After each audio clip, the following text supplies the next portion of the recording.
હાલ રાજ્યમાં દારૂબંધીના પોકળ દાવાઓ વચ્ચે ઠેર ઠેર દારૂની રેલમછેલ જોવા મળી રહી છે, ત્યારે અમદાવાદના ખોખરા વિસ્તારમાં ખુલ્લેઆમ કરવામાં આવી રહેલું દેશી દારૂનું વેચાણ અમારા કેમેરામાં કેદ થયું છે।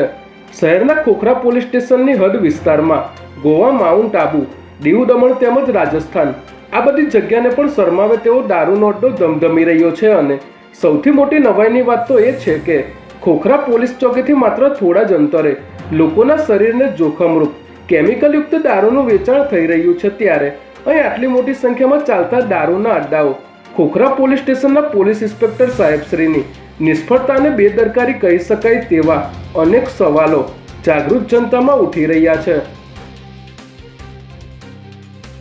અમદાવાદના ખોખરા પોલીસ સ્ટેશન હદ વિસ્તારમાં આવેલ મણિનગર રેલવે સ્ટેશન ક્રોસિંગ જોડે અને ધી સ્મિથ રેસિડેન્સીની બાજુમાં જાહેર રોડ ઉપર દેશી દારૂનો અડ્ડો ધમધમી રહ્યો છે।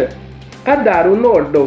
ખોખરા પોલીસ ચોકીથી માત્ર થોડા જ અંતરે આવેલો છે અને તે મોટી સંખ્યામાં રહેણાંક વિસ્તાર હોવાથી સોસાયટીઓ પણ આવેલી છે, તેમજ ત્યાં એક સ્કૂલ પણ આવેલી છે, જેથી અહીં મોટા પ્રમાણમાં વિદ્યાર્થીઓ અને તેમને મૂકવા માટે તેમના વાલીઓ આવતા જતા હોવા છતાં અહીં ખુલ્લેઆમ દારૂનું વેચાણ કરવામાં આવી રહ્યું છે, જેના કારણે મોટી સંખ્યામાં અવરજવર કરતી મહિલાઓ પોતાને અસુરક્ષિત અનુભવી રહી છે। ત્યારે અહીં જો કોઈ ગંભીર બનાવ બનશે તો તેની જવાબદારી કોણ લેશે તેવા અનેક સવાલો જાગૃત જનતામાં ચર્ચાઈ રહ્યા છે। વિડીયોમાં દેખાઈ રહેલો બુટલેગર જાહેર રોડ ઉપર જ પોલીસનો કોઈ પણ પ્રકારનો ડર રાખ્યા વગર દારૂનું વેચાણ કરતો નજરે પડી રહ્યો છે, ત્યારે આ વિડીયોના પુરાવા અમદાવાદ શહેરના ખોખરા પોલીસ સ્ટેશનના પોલીસ ઇન્સ્પેક્ટર બીપી સાવલિયા સાહેબશ્રીને તેઓના મોબાઈલ નંબર પર મેસેજ કરીને જાણ કરવા છતાં અને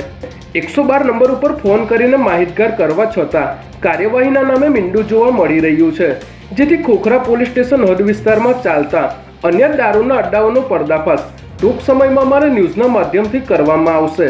આ વિડીયોને વધુમાં વધુ શેર કરો, જેથી ગુજરાત રાજ્યના મુખ્યમંત્રી સાહેબશ્રી, ગૃહમંત્રી સાહેબશ્રી તેમજ ગાંધીનગરના ડીજીપી સાહેબશ્રી સુધી પહોંચી શકે અને જે તે જવાબદારો પર યોગ્ય કાર્યવાહી થાય તેવી જાગૃત જનતામાં માંગ ઉઠી છે।